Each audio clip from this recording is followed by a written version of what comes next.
তাগুত বিষয়টা নিয়ে একটু বুঝাতে চাচ্ছি, কারণ আমাদের সমাজ যুবকদের মধ্যে এটা নিয়ে খুবই বাড়াবাড়ি হতে পারে। এই জিনিসটা একটু বুঝিয়ে দিই ইনশাআল্লাহ, তারপর আমরা প্রশ্নোত্তর সেশনে যাব। তাগুত কাকে বলে আপনারা তো বুঝছেন না, একটা সহজ বুঝে আমি বলে দিই, তাহলে আপনার কাছে আরো সহজ হবে। তাগুত হচ্ছে আল্লাহ তাআলার রুবুবিয়ত, আসমা ও সিফাত এবং উলুহিয়ত। আল্লাহ তাআলার রুবুবিয়ত, আসমা ও সিফাত এবং উলুহিয়তের যে বৈশিষ্ট্য, এই বৈশিষ্ট্য কেউ নিজের জন্য দাবি করা বা অন্যের জন্য দাবি করা, এটা হচ্ছে তাগুত। সহজ বুঝে নেন। আল্লাহ তাআলার রুবুবিয়ত, আল্লাহ তাআলা নিজের জন্য দাবি করলে সে নিজে তাগুত, আর অন্যের জন্য দাবি করলে ওইটাকে তাগুত বানানো হয়েছে, ওটা তাগুত হওয়া জরুরি না। এটা হলে আপনি অনেক কিছু পাবেন। নইলে আপনি এখানে যিনি 5টা দিন উল্লেখ করেছেন, নমুজেস, নমুনা নমুনা উল্লেখ করেছেন। এখন আপনি দেখবেন যে তাগুত কারা। আচ্ছা বলেন তো, একটা মানুষ কবরে সেজদা দিচ্ছে, তাগুত হয়েছে? তাগুত হয় নাই। কেন হয় নাই? সে রবিতে কিছু দাবি করে নাই। কিন্তু একজন মানুষ বলছে তোমরা আমাদের সিজদা করো, একজন মানুষ বলে যে এই কবরটাকে তোমরা সবাই সিজদা করবে, তাগুত। কারণ বুঝে আসছে? আচ্ছা, একজন যদি বলে যে এই কবরে এমন ক্ষমতা যে তোমার গাড়িটা উল্টে দিবে, তাগুত বানানো হয়েছে। কারণ রুবুবিয়তের ক্ষমতা, আসমা সিফাত দাঁড়ানো রাখানো হয়েছে।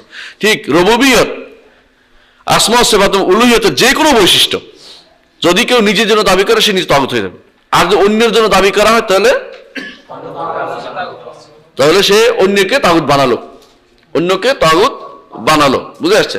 এবং তিনি তাগুত হওয়া জরুরি না। যেমন আমরা অনেকে আব্দুল কাদের জিলানী রাহমাতুল্লাহ আলাইহি সম্পর্কে বিশাল বিশাল মন্তব্য করে, ছেলেকে মেয়ে, মেয়েকে ছেলে বানিয়ে দেয়, আছে না? এবং তিনি এই করতে পারে, দুনিয়া সব তো মানুষ মেরে ফেলছে, একসাথে উল্টো সব জীবিত করছে, তাই না? এরকম কিছুগুলি বলে থাকে। উনি কিন্তু তাগুত না। তাগুত বানাইছে কি? মানুষ বানাই ফেলছে।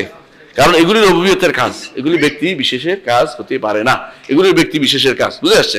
অনুরূপভাবে যারা গাউস দাবি করে, অমুক গাউস তিনি উদ্ধারকারী, বললেন যে অমুক ছিল গাউসে আজম, তিনি উদ্ধারকারী। এখন কি বললেন আপনি? কি করলেন? তাগুত বানায়। কারণ উদ্ধার করার ক্ষমতা কার? রুবুবিয়তের। রুবুবিয়তের না। তাহলে আপনি এটা কাকে বানান? আল্লাহকে বানান। আল্লাহকে না বান্দাকে বানাই দেন, তো আপনি তাকে তাগুত বানিয়েছেন। সে তাগুত নাও হতে পারে। ঈসা আলাইহিস সালাতু ওয়াস সালাম, তার ব্যাপারে কি বলে খ্রিস্টানরা? কি বলে?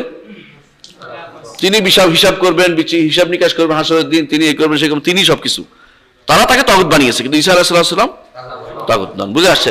তাহলে বুঝা যাচ্ছে অনেক সময় মানুষ কোনো কিছু সিম্বলকে তাগুত বানিয়ে ফেলে, মানুষ কোনো কিছু জিনিসকে তাগুত বানিয়ে ফেলে, কিন্তু সেটা তাগুত হওয়া জরুরি না, সেটা তাগুত হয় না। আবার কেউ কেউ নিজেকে তাগুত হিসেবে উপস্থাপন করে, যেমন ইবলিস, যেমন ফেরাউন নিজে বলছে আনা রাব্বুকুমুল আলা, বলছে না?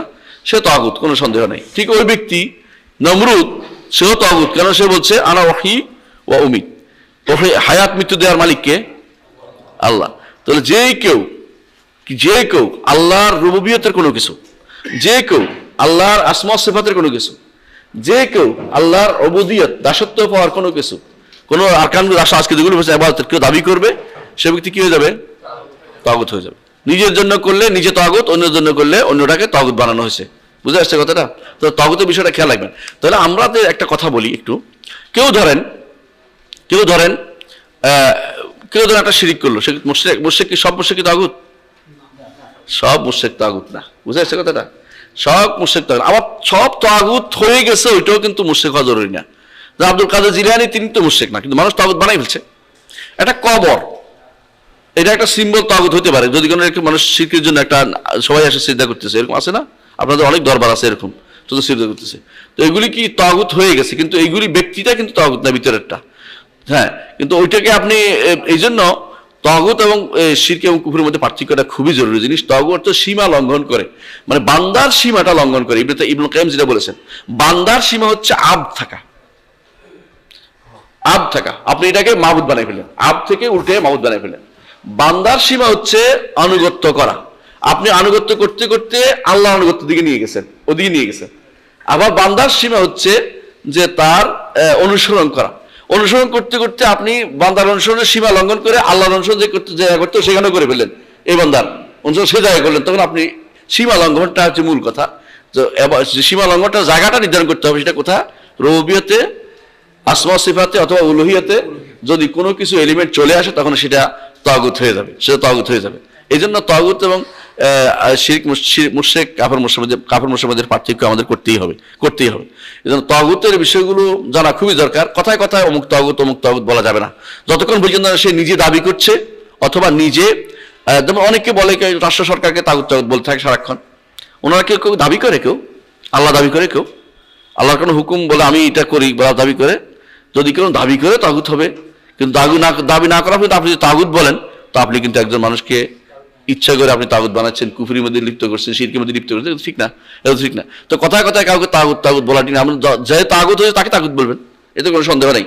শাইখুল ইসলাম যাদের কথা উল্লেখ করেছেন এরা কোনো নির্দিষ্ট ব্যক্তিকে বলে নাই, যারা এটা করে। খেয়াল করেন, ব্যক্তিকে বলতে হলে আপনাকে অবশ্যই প্রমাণ একেবারে ব্যক্তির উপর নিয়ে আসতে হবে, একক ব্যক্তির উপর নিয়ে আসতে হবে যে তিনি এটা করেছেন।